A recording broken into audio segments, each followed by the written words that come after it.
Hey everyone, welcome back to the channel. So today we are unboxing and another small 1:64 beautiful muscle car.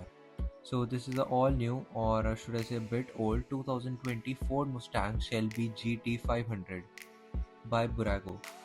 And honestly, the color combination of this model makes it look extremely premium. And under the light, the paint reflects really well and gives model a much richer appearance than a plain solid color would give.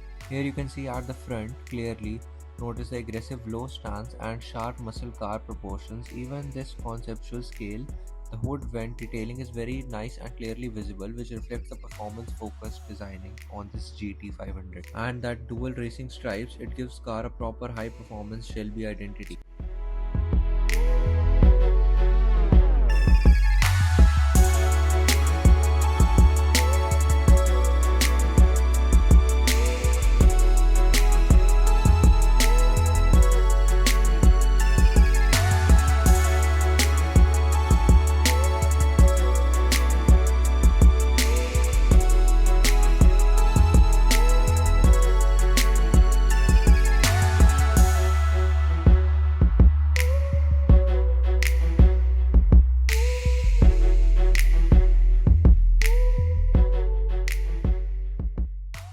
One detail that collectors always appreciate its functionality, and here the doors actually open, which is a quite rare thing in such 1:64 models and adds a premium feel to the model. Seeing the inside, even though compact, you can still notice the seat shaping and dashboard structure, which is quite impressive at this size. And the side profile is also very clean, smooth body lines and proper panel finishing. The Shelby badge placement all looks sharp. Another worthy thing to notice in this car is the tires functioning, as they're very smooth and functioning properly, which helps the model look realistic rather than a toy-like. These small details matter a lot for the display pieces.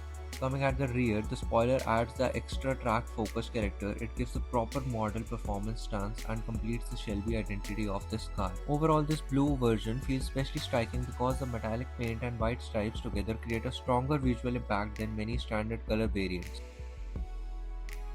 And especially for the collectors, this is definitely one of those models that looks even better in person than in photos. So let me know which one you prefer more, the white one that I've uploaded earlier or the blue this one. And don't forget to like, share, subscribe and stay tuned for more such diecast videos.